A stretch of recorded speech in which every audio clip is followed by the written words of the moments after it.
Hey everyone, Bear Tracker Nature Films here, and I was just coming down this trail, and this trail has not been used in a long time. It's a very old road on a neighboring ranch, and I had to hack my way through that log with a machete to get through here, and there's at least a dozen more logs down there.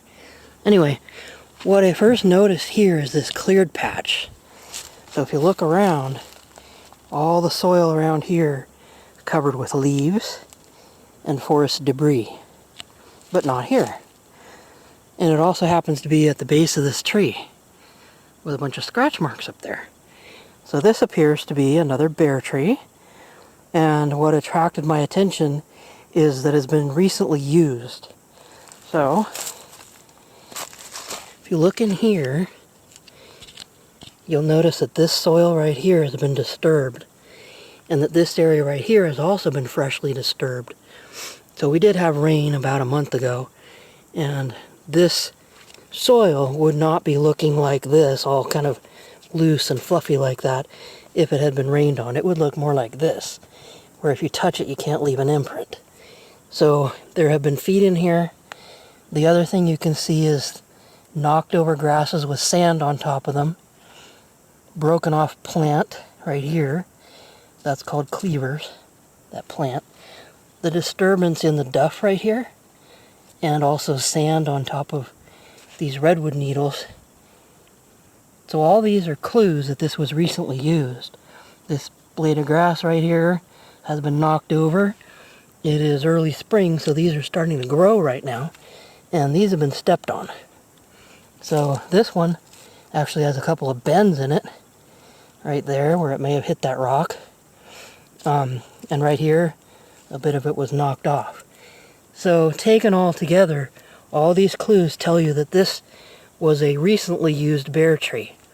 You can see over here, look at this, broken off and bent blackberry vine. This stick was broken by a foot stepping on it. See the color change there, where this was broken. Now let's look at the tree. So the bark where my hand is kind of smoothed. And I think if I can focus closely, I can probably find some fur. But look over here. So there's claw marks on here. Some of these look old. Some of these have sap oozing from them, which means they were probably used last year. So this was, I wasn't down here last year, so I don't remember checking out this particular tree. But anyway, so the sap oozing from these and the color tells you that these are not the new claw marks. So the new claw marks are that one right there. Let's go over here. I'm trying not to fall down the hillside here. So here's some more marks, gouges, and over here, there's more on this side. These aren't quite as new. There's up here, there's some sign of old bite marks right there.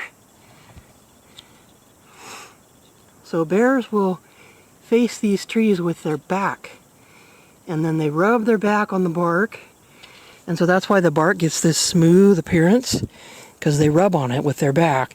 So their fur sometimes gets snagged on it, and that leaves scent.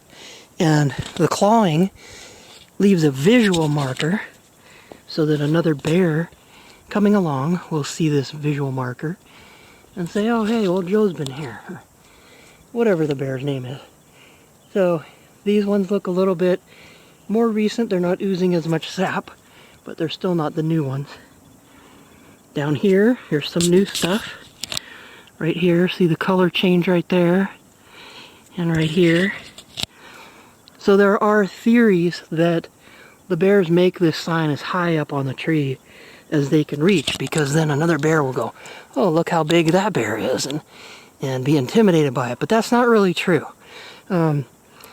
What the scientists that study these things have figured out is bears will even rub on these trees if they fall on the ground. So say this tree trunk got old and got knocked over in a windstorm. Say like that one over there. well, a bear would still go rub on it because the scent still remains on there from other bears. So it still is an effective scent marker. So that old legend about being the tallest bear in the area and scratching with your claws as high as you can reach so that the other bears are afraid of you, that's just not true. But it is a visual marker. And there's also scent glands on the feet and possibly between the toes, although that hasn't been proven, but there is a study that says that bears have scent glands on the bottom of their feet.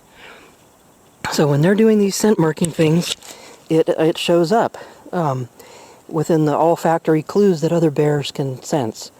Humans, of course, that's way beyond our ability to sense that, I guess you'd say that's subtle, or, that level of a scent, which is, it's a gland on a foot. It's not exactly, someone sweating after being at the gym all day. It's not that strong. It's a very subtle scent. And bears' noses are 100 times more sensitive than those of a dog. So a bear can pick up super subtle scents from these things. Now bears, when they walk, particularly during the mating season, they tend to stomp. And so they'll make little trails that are fairly clear through the landscape. I'm kind of thinking this might be a little route right there going up the hillside. But again, the bears do this mostly in the summertime during the mating season. Right now it's spring, they're just coming out of their dens, and they also have a heavy winter coat. And as the season warms up, that's going to be something that they will shed. And so the rubbing on these trees helps them to shed their coat. But if you see something like this at the base of a tree with an area that's worn like this and shows recent tracks, it's a pretty good clue that bears are using that tree as a scent marker. Now, if you want to, you could set up a trail camera to watch this action. Unfortunately, right here, I don't see any other trees other than maybe that one that I could put a camera on to actually catch the bears in action right here. But I might do it, we'll see. Anyway, I thought you'd enjoy looking at the sign left by a black bear that is marked on a tree on the edge of an old dirt road, and looking really close to see the very subtle clues that help you tell the bear was here recently. So look for things like breaks, look for things like sand on top of leaves, anything like the soil being disturbed or a different character than the soil over here will tell you that area was used by a bear. Hope you enjoyed.